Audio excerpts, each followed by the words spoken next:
बेटा आज हम रिवीजन करेंगे नव भारती हिंदी पाठमाला कक्षा 4 की बुक से, ठीक है। से हम करेंगे पाठ 3 कर्नाटक की सैर। बेटा इसमें शिवानी नाम की एक बच्ची रहती है। उसके नाना जी कहाँ रहते हैं? उसके नाना जी रहते हैं मैसूर में, है ना। मेरे नाना जी कर्नाटक में स्थित मैसूर शहर में रहते हैं, है ना, मैसूर में रहते हैं।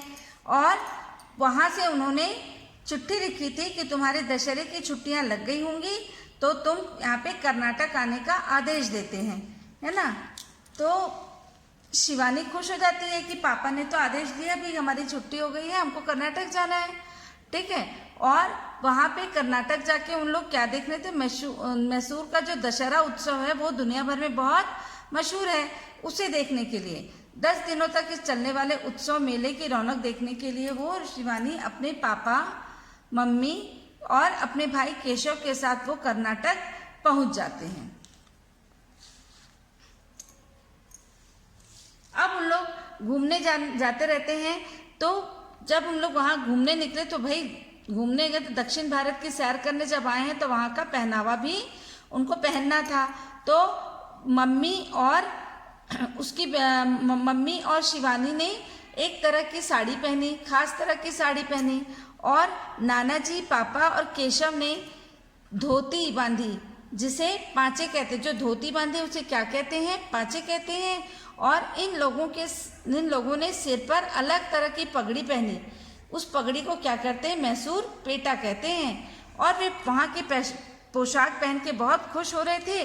और दक्षिण के खाने का स्वाद लेना तो बनता ही था भाई, वहाँ कोई दक्षिण भारत जाएगा तो वहाँ के खाने का स्वाद लेना पड़ेगा कि नहीं लेना पड़ेगा। अब वे लोग दक्षिण भारत के खाने में क्या क्या खाए? देखो बेटे, बीसे बेले भात, जोडाल रोटी, रागी वड़ा, उपमा, मसाला डोसा, मधुर वड़ा आदि का उन्होंने स्वाद चखा। और मैसूर की मिठाई, मैसूर पाक का भी स्वाद इन लोगों ने चखा, ठीक है। अब घर आकर नाना जी ने उन्हें बताया कि मैसूर के दशहरे के 10वें दिन हाथियों को सजाकर देवी की मूर्ति को विराजमान कर पारंपरिक विधि से मैसूर के महल में बन्नी मंडप तक की लंबी यात्रा निकाली जाती है। बेटा कवर्धा के राजा की सवारी निकाली जाती है और राजा की सवारी नगर भ्रमण करते हैं। उसी तरह वहाँ पे कहाँ पे मैसूर में, है ना, दशहरे के 10वें दिन हाथियों को सजाकर देवी की मूर्ति को बैठाकर पारंपरिक विधि से उसे मैसूर के महल में बन्नी मंडप तक लंबी यात्रा करके पहुंचाया जाता है। अगली सुबह शिवानी लोग मैसूर महल, जगमोहन महल, चामुंडी, है ना, ये सब उन लोग ने चामुंडी पहाड़ी, चिड़ियाघर और रेल म्यूजियम देखने गए। सारा दिन बहुत अच्छा बीता। आगे कर्नाटक की राजधानी बेंगलुरु में बिताने का प्रोग्राम बना। फिर क्या था, पहुंच गए बेंगलुरु। वहां उन लोग ने शिव मूर्ति, इस्कॉन मंदिर, टीपू पैलेस, विधान सौंधा, कब्बन पार्क आदि दर्शनीय स्थल घूमने गए। और खरीदारी में भी पीछे नहीं रहे, उन्होंने खूब खरीदारी की, है ना। अब इसके बाद वो चिड़ियाघर भी गए। चिड़ियाघर में वहाँ पे प्रवासी पक्षियों के लिए मशहूर केशव और मैंने रिवर राफ्टिंग का भी मजा लिया। और यहाँ पे हम चिकमगलुर की पहाड़ियों में सैर करने निकल गए।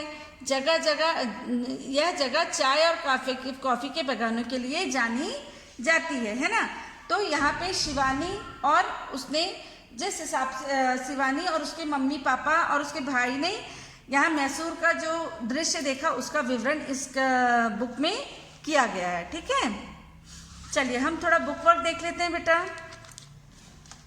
जो आपके बुक पेज नंबर 25 में है, ठीक है। प्रश्नों के उत्तर एक शब्द में देना है। शिवानी के नाना जी कहाँ रहते थे? मैसूर में। मैसूर का कौन सा त्योहार दुनिया भर में मशहूर है? दशहरा। मैसूर में जो धोती पहनते हैं उन्हें क्या कहते हैं? पांचे। मैसूर में जो पगड़ी पहनते हैं उसे क्या कहते हैं? मैसूर पेटा। चलिए बेटा अब देखिए भाषा की दुनिया, ठीक है। यहाँ पे संज्ञा के भेद, संयुक्त व्यंजन व द्वितीय व्यंजन के बारे में बताया गया है। किसी प्राणी, वस्तु, स्थान, भाव आदि के नाम का बोध कराने वाले शब्दों को क्या कहते हैं? संज्ञा कहते हैं। जैसे राहुल, ताजमहल, लड़का, मित्रता। दिए गए शब्दों में संज्ञा शब्दों पर गोला हमको लगाना है। शिवानी अपने नाना जी के पास गई, ये दोनों संज्ञा पे मैंने निशान लगाया है। वहाँ का दशहरा मशहूर है, ठीक है, इसमें भी मैंने वो लगाया है गोला। शिवानी और केशव भाई बहन हैं, इसमें भी गोला लगा है। ख, वे मैसूर में रहते हैं। घ, हमारा बेंगलुरु जाने का प्रोग्राम बना। च, कर्नाटक का पसंदीदा शहर हम्पी है। तो जितने भी संज्ञा शब्द है इस पे मैंने गोला लगाया है। आप लोग का बुक वर्क भी कंप्लीट हो गया होगा, इसे आप लोग ध्यान से देखेंगे, ठीक है। रेखांकित शब्दों में संज्ञा का कौन सा भेद है? निशान लगाइए। विद्यालय में छुट्टियां थी, व्यक्तिवाचक, जातिवाचक। विद्यालय जातिवाचक है, कर्नाटक भारत के दक्षिण में है। व्यक्तिवाचक है, जातिवाचक है, कर्नाटक व्यक्तिवाचक है। तुम्हारा पत्र पढ़कर खुशी हुई, जातिवाचक है, भाववाचक है, भाववाचक है।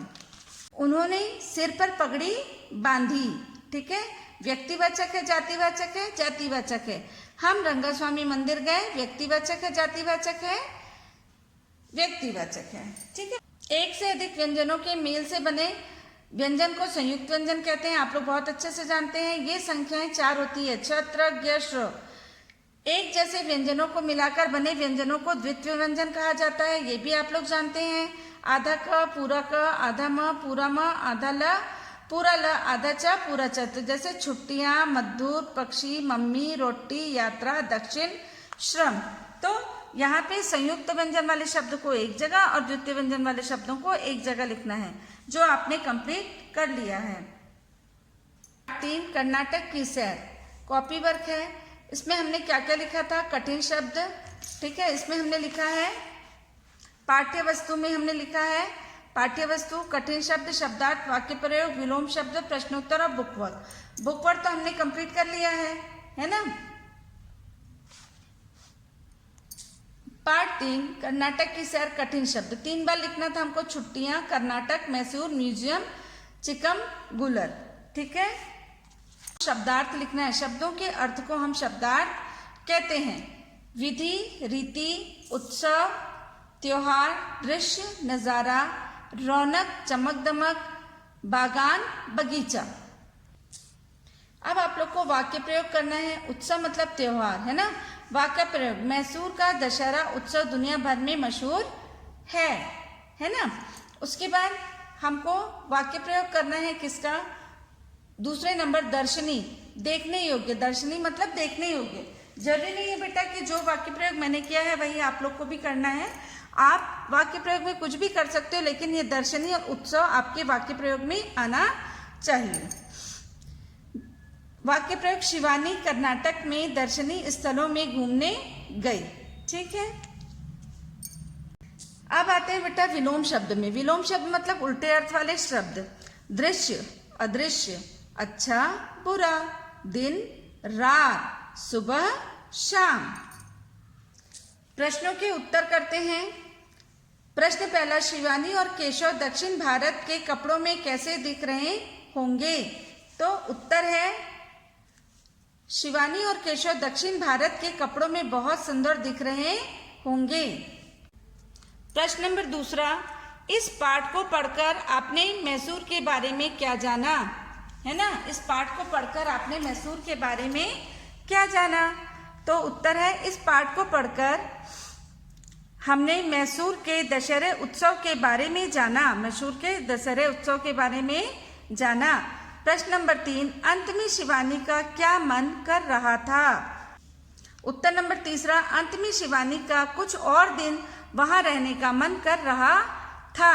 प्रश्न नंबर चौथा, कर्नाटक में पहले दिन सब लोग कहाँ घूमने गए और वहां उन्होंने क्या क्या किया? ठीक है, तो उत्तर नंबर चौथा, कर्नाटक में पहले दिन सब लोग मेला घूमने गए और वहां सबने कर्नाटक का पहनावा पहना और खास तरह के व्यंजनों का स्वाद चखा।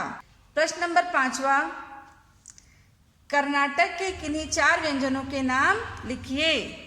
उत्तर नंबर 5वां, रागी वड़ा, मसाला डोसा, मद्दूर वड़ा और उपमा। ठीक है, ये 4 नाम हैं।